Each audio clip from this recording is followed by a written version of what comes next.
തിരഞ്ഞെടുപ്പ് കമ്മീഷനും ബി.ജെ.പിക്കുമെതിരെ അതിരൂക്ഷ വിമർശനങ്ങൾ ഉന്നയിച്ച് രാഹുൽ ഗാന്ധിയുടെ വോട്ടർ അധികാര യാത്ര തുടരുന്നു. വോട്ട് മോഷ്ടിക്കാൻ തിരഞ്ഞെടുപ്പ് കമ്മീഷൻ മോദിയെയും അമിത്ഷായെയും സഹായിക്കുന്നു എന്ന് രാഹുൽ ഗാന്ധി ആരോപിച്ചു. ഇനി വോട്ട് മോഷ്ടിക്കാൻ അനുവദിക്കില്ല എന്നും രാഹുൽ ബീഹാറിൽ പ്രഖ്യാപിച്ചു. അനൂപ് ദാസ് ചേരുന്നു വിശദ വിവരങ്ങളുമായി. Anoop, good morning.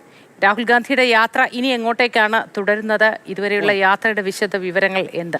ഇന്നലെ രാവിലെ 11:30 ആരംഭിക്കുമെന്നായിരുന്നു പറഞ്ഞത്. 1 മണിയോടുകൂടി ആരംഭിച്ച് ഇവിടെ ഔറംഗാബാദിൽ ഇന്നലത്തെ യാത്ര അവസാനിപ്പിച്ച രാഹുൽ ഗാന്ധി ഇന്ന് ഔറംഗാബാദിന് സമീപത്ത് നിന്ന് ഗയയിലേക്കാണ് യാത്ര നടത്തുന്നത്. രാത്രി 7 മണി വരെ തന്നെ ഇന്നും യാത്രയുണ്ട്. എന്തായാലും ഇന്നലെ കാണാൻ കഴിഞ്ഞത് വലിയ ജനക്കൂട്ടത്തെയാണ്. തിരഞ്ഞെടുപ്പ് കമ്മീഷൻ, BJP എന്നീ രണ്ട് ആളുകളെ ശത്രുപക്ഷത്ത് നിർത്തിക്കൊണ്ടാണ് ജനങ്ങളോട് രാഹുൽ ഗാന്ധി കാര്യങ്ങൾ വിശദീകരിക്കുന്നത്. എന്തായാലും വോട്ട് മോഷണം നടന്നിരുന്നു. നിയമസഭാ തെരഞ്ഞെടുപ്പുകളിലും ലോക്സഭാ തെരഞ്ഞെടുപ്പുകളിലും ഒക്കെ നടന്നിട്ടുണ്ട്. പക്ഷേ ഇനി അത് ഞങ്ങൾ അനുവദിക്കില്ല എന്ന് രാഹുൽ ഗാന്ധി പ്രഖ്യാപിക്കുന്നുണ്ട്. ഇന്നലെ ഞാൻ നേരത്തെ സൂചിപ്പിച്ച പോലെ കാണാൻ കഴിഞ്ഞ കാഴ്ച, രാഹുൽ ഗാന്ധിയും തേജസ്വി യാദവും വന്ന വഴികളിലൊക്കെ വലിയ ആൾക്കൂട്ടം. അവർ കെട്ടിടങ്ങൾക്ക് മുകളിൽ നിന്ന്, പാലത്തിന് മുകളിൽ നിന്ന്, റോഡിന്റെ ഇരുവശങ്ങളിലെല്ലാം കൂടി നിന്ന് വലിയ ആവേശമുണ്ടാക്കുന്നുണ്ടായിരുന്നു.